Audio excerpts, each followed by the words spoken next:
What's up, everybody? I'm Danilo Evangelista, and welcome to our 2023 Qualitative Hurricane Season Forecast recorded as of December 14th, 2022.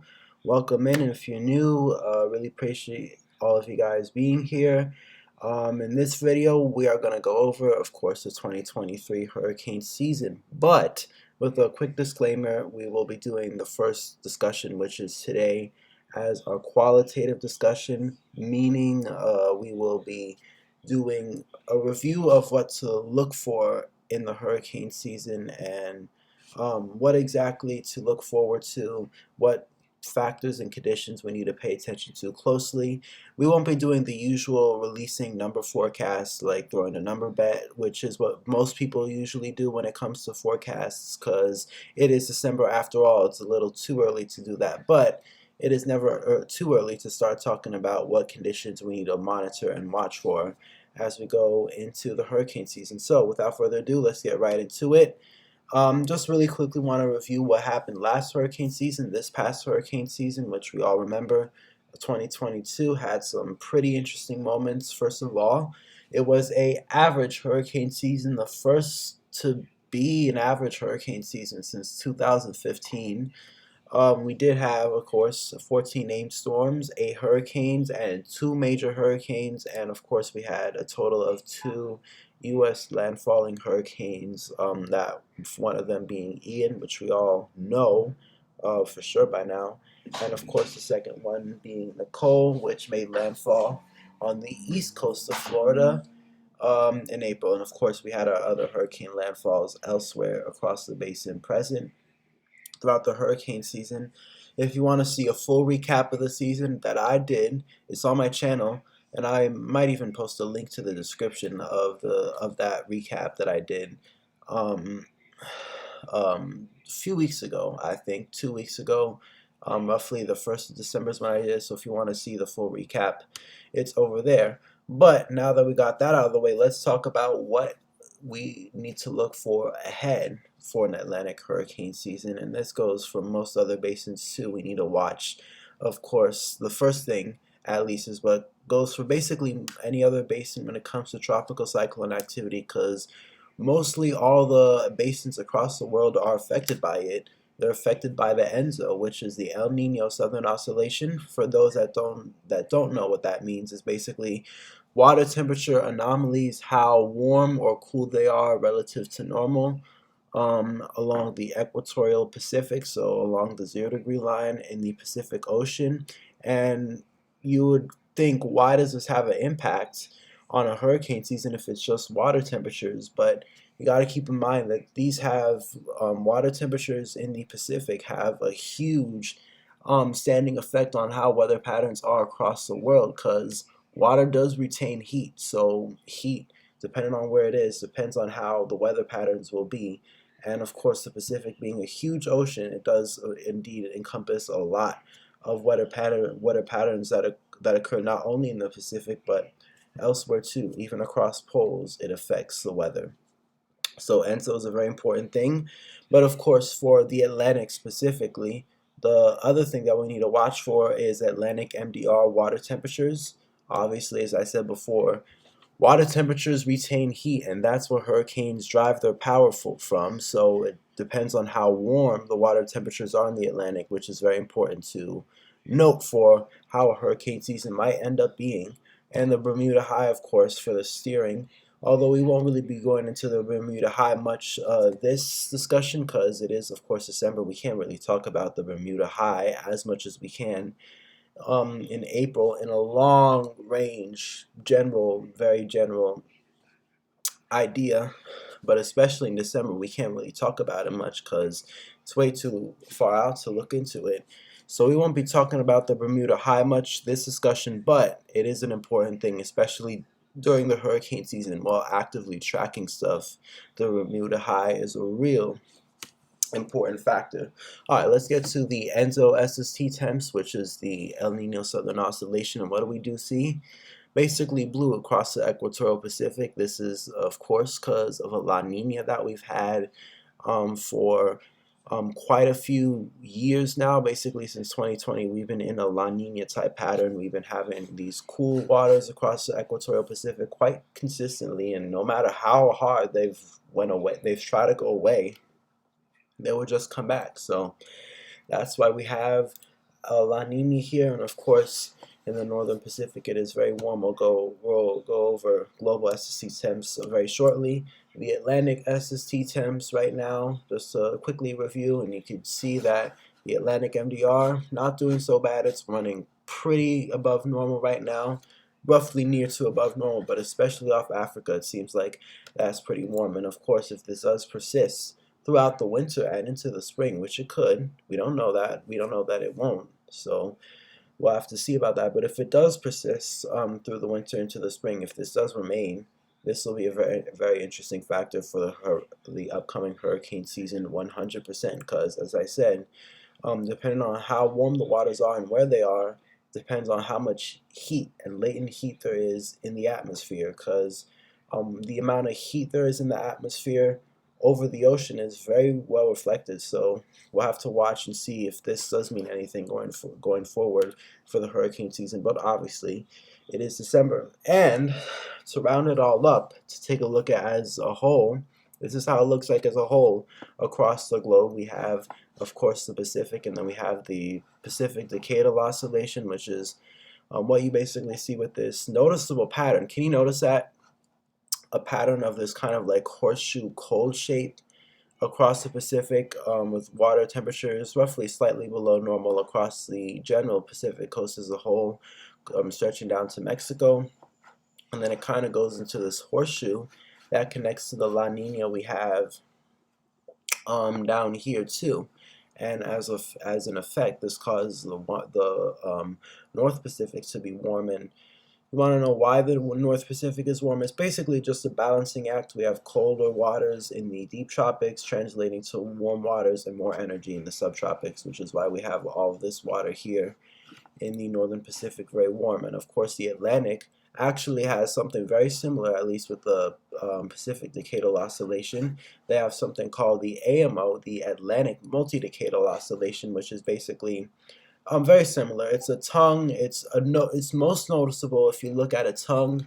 If you could notice a ring shoe horse shape type of shape that goes from the northern Atlantic down through the Canary Current into the Canaries and off northern Africa, and then it kind of turns into a horseshoe by the time it gets to the MDR or the subtropical Atlantic, depending on what type of configuration what the AMO is in that specific year. But that's getting a little bit too complicated. We'll go into that a little bit more later on as we get closer towards the hurricane season, but that's just a general idea of it. And maybe we can notice a little bit of a positive AMO type shape going on right now. Again, it's December, so it's not really that important to notice whether or not that's happening. But of course, what we can notice is the Gulf of Mexico, which is very warm, well above normal SST temperatures have been going on there for quite a while, and kind of went back a little bit. I don't know why, but yes it did. But the Gulf of Mexico, as I was saying, very warm, has been warm for a while, and especially when it comes to winter and energy being put to storm systems that could develop for, let's say, in the west, and they kind of dip down into the Gulf of Mexico and take energy from there, or severe weather in the spring. The amount of energy that we have in the Gulf of Mexico, that will play a huge part, not just hurricane season 2. That'll play into the Gulf of Mexico. The SSD dashboard, the SOI dashboard. Why was I saying SSD? Sometimes my mind is crazy. The SOI dashboard.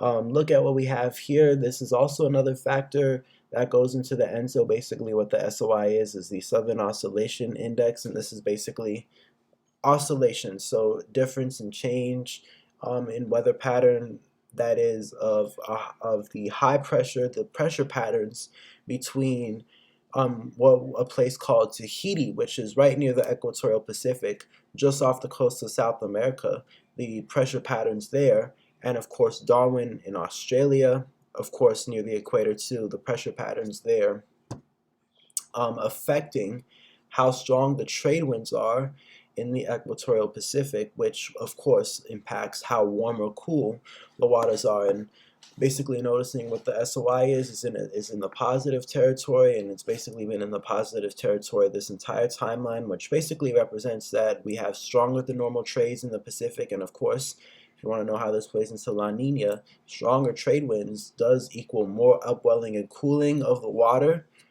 So that's a big pattern that is noticeable with La Nina, and of course the SOI dashboard represents as well. And another rule of thumb too is that if the SOI dashboard is consistently positive over 7 points, that is a rule of thumb that the Australian Bureau of Meteorology, something like that,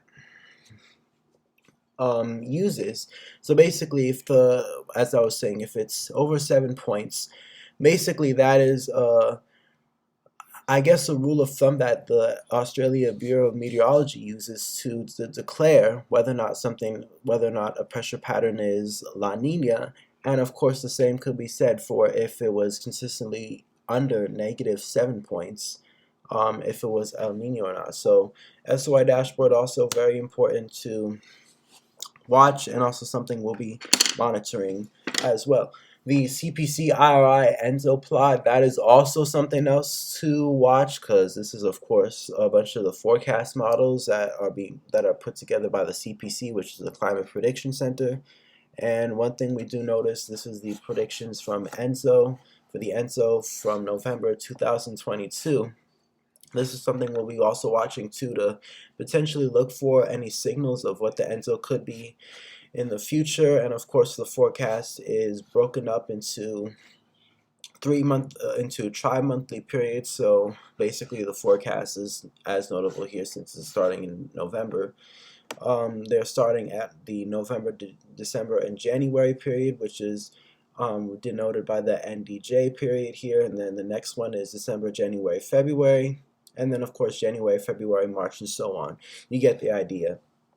Basically what they do show is what most of the other models indicate as well, a general consensus for an increase in SST temps, and eventually by the time we get to the spring, this is roughly right here, the spring, March, April, May, we're already crossing neutral territory. And then eventually when it goes out into the long range, by the time we get to July, August, September, which is getting into the hurricane season, the models do here bring it to El Nino, which is quite interesting in the least. It's not the only model though bringing up the chances for El Nino pretty high.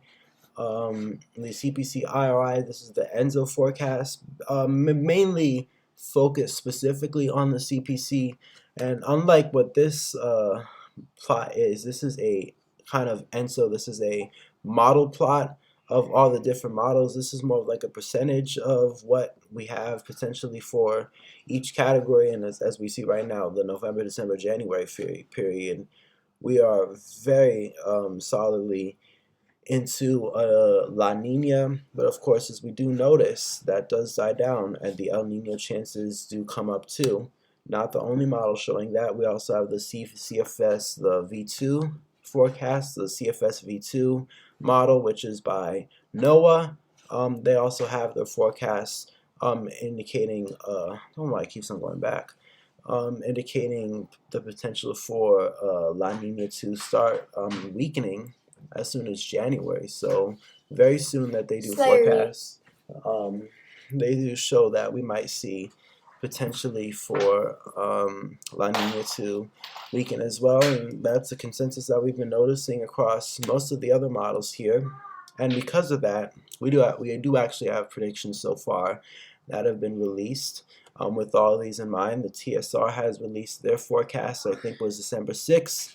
They did release a forecast, and they call for 13 named storms, 7 hurricanes, 6 hurricanes, and 3 major hurricanes.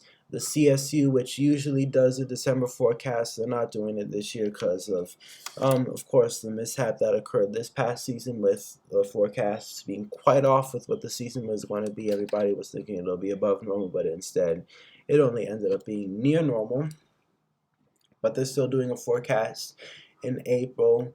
And of course, we are doing a forecast as well on this channel as well. These are the future forecast dates if you want to keep these in mind. Of course, we've done today, which was December 14th, 2022.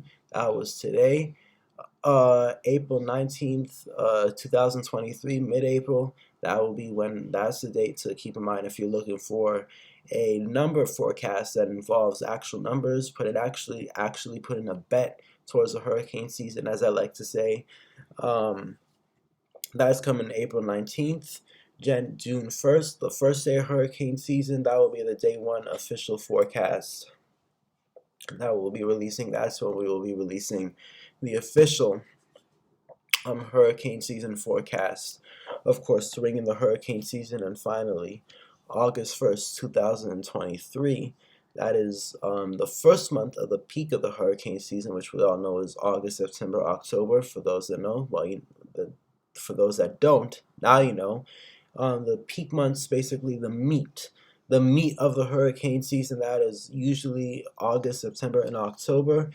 And of course, to ring that, to kind of welcome that in, August 1st, that's when we'll be doing our final forecast. Not our first forecast, that'll be in April, but our final forecast will be our mid-season forecast. That'll be the final one. That's of course going to be in August 1st. So if you want to keep in mind for that, that is the date for the final forecast, and as well as all of our other dates as well. So with that being said, if you did like what you saw today, we'd really appreciate it if you, of course, go ahead, like, subscribe, turn on the notification bell, all that good stuff, share with family and friends.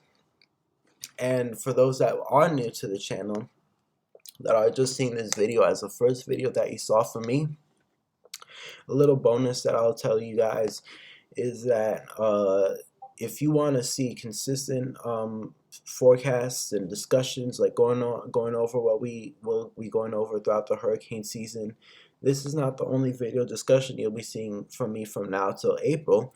I do post regular video discussions on what's going on in the tropics and all that regularly every Saturday from now till May 15th, which is the start of the Eastern Pacific hurricane season. And then from then forward, I do daily update and discussions, of course, going over what's happening with the hurricane season. So those that are new and are looking forward to stuff to go on this channel, that is something to keep in mind.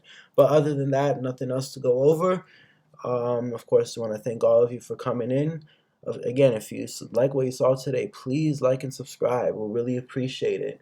We'll really appreciate all the help and, of course, all of the community building that I would like to do, especially here on YouTube, so we could all have a community and a group of people that we could develop as we go into the hurricane season, so we could all stay on top of hurricanes together, because staying on top of hurricanes is in fact a really, really important job, because we know how hurricanes could be. We've seen the past events of how bad these things can get. So having a community and having a group of people to watch over each other and tell each other what's going on and letting each other know what's going on, and of course having our own discussions of what we think might happen, these are all very important things to do and very important things to have going on, in my opinion, in the very least. And things that I think personally, that still don't happen enough, because sometimes we have these events like we just saw with Ian, where not a lot of people were prepared for Ian, and we ended up seeing a catastrophe of hundreds of deaths, which is especially very unusual for Florida. So if we want to prevent that, one way to do is, develop a community and get people to get together and discuss what might happen, and keep us all on top of the tropics, because believe me, hurricanes are pretty significant, and they do have an impact on people's lives when they do come. Of course, it might not be as interesting and might not be as important when they're not happening, but when they do, believe me, they are important. So with that being said, do want to close this off now. Of course, everybody have a great rest of your week. And I'm looking forward to this hurricane season as much as Probably all of you are that are watching this video out there. Look forward to talking with all of you guys going forward. And of course, as I did say before, I can't stress it enough, like, subscribe, so we could definitely build our own community and talk with each other going forward in the future, and especially for this upcoming hurricane season. With that being said, I want to thank you all for coming in. Have a great rest of your night and a great rest of your week. Stay safe. Peace, love, and kindness to all. Love all of you, and we'll talk again soon. See ya.